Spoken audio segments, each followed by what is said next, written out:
दोस्तों, प्रदेश के डीएड बेरोजगारों को युक्तिकरण विरोध और 57,000 शिक्षक भर्ती आंदोलन की अनुमति मिल चुकी है, लेकिन उस पर कई शर्तों को जोड़कर अनुमति दी गई है। इसी महत्वपूर्ण विषय के बारे में हम इस वीडियो के अंदर विस्तारपूर्वक समझने वाले हैं।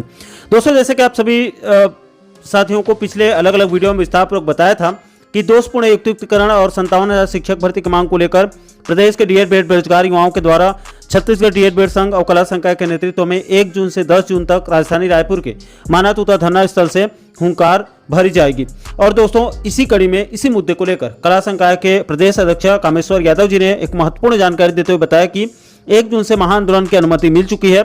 इसको लेकर कला संकाय की तरफ से 27 मई 2025 को रायपुर पुलिस और रायपुर कलेक्टर को पत्र लिखकर आंदोलन की अनुमति मांगी गई थी, जिसको स्वीकार करते हुए रायपुर कलेक्टर ने 29 मई 2025 को आंदोलन की अनुमति दे दी है और पत्र जारी कर दिया है।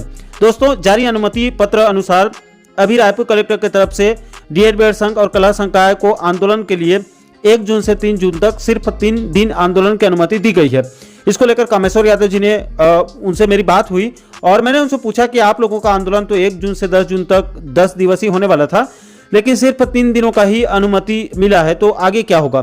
तो इसके संबंध में कामेश्वर यादव जी ने कहा कि साहू जी, एक साथ एक बार में 10 दिनों के आंदोलन की अनुमति देने से मना किया गया है।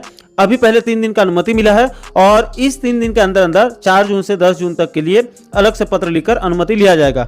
इसके लिए अधिकारियों से चर्चा हो चुकी है, इसलिए आप मानकर चलिए कि 1 जून से 10 जून तक आंदोलन चलने वाला है। दोस्तों, जारी अनुमति पत्र में पूर्व के 22 अप्रैल 2022 के एक नियम अनुसार कुल 9 शर्तों का पालन करते हुए शर्तों के साथ आंदोलन की अनुमति दी गई है, जिसमें सबसे पहले बिंदु पर कहा गया है कि आंदोलन स्थल तूता नया रायपुर धरना स्थल में होगा। यहीं पर सुबह 11 बजे से शाम 5 बजे तक आंदोलन करना है और यहीं पर ज्ञापन देना होगा। शाम 5 बजे के बाद कोई भी तेज आवाज का इस्तेमाल नहीं करना है, यानी लाउड स्पीकर का इस्तेमाल नहीं करना है 5 बजे के बाद। इसकी दूसरी शर्त, आंदोलन स्थल में शामिल होने वाले सभी सदस्यों को कानून व्यवस्था का पालन करना होगा। इसके बाद तीसरी शर्त, आयोजन में शामिल होने वाले सभी सदस्य किसी प्रकार के कोई भी यातायात को बाधित नहीं करेंगे, यानी कि किसी भी आम नागरिकों को आने जाने में कोई भी समस्या उत्पन्न नहीं होनी चाहिए। इसका भी विशेष रूप से ध्यान देना होगा। इसके बाद चौथे नंबर की शर्त, आंदोलन में शामिल होने वाले सभी सदस्य धरना स्थल पर ही धरना देंगे।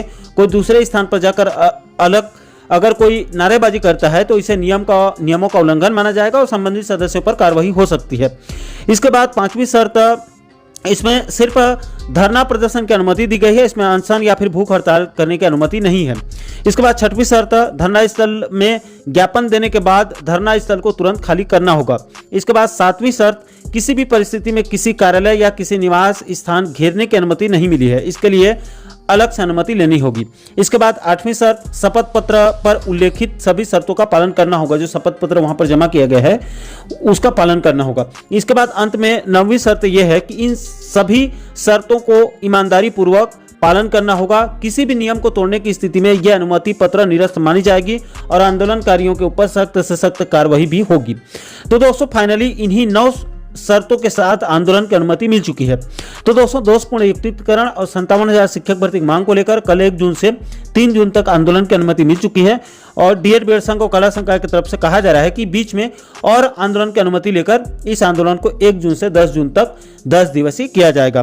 दोस्तों, डीएड बेरोजगार युवाओं के इस आंदोलन को लेकर आप लोगों की क्या राय है? आप इस आंदोलन का समर्थन कर रहे हैं अथवा नहीं? नीचे कमेंट बॉक्स में अपनी अपनी प्रतिक्रिया आप लोग जरूर साझा कीजिएगा। और दोस्तों, आप आगे भी प्रदेश के इसी प्रकार के और भी अन्य महत्वपूर्ण मुद्दों पर, महत्वपूर्ण टॉपिक पर आप आगे वीडियो देखना चाहते हैं तो आप हमारे चैनल को जरूर सब्सक्राइब कर लीजिएगा, ताकि आने वाले सभी नए वीडियो का नोटिफिकेशन आप लोगों तक तुरंत पहुंच सके। दोस्तों, इस वीडियो में फिलहाल अभी के लिए इतना ही। धन्यवाद।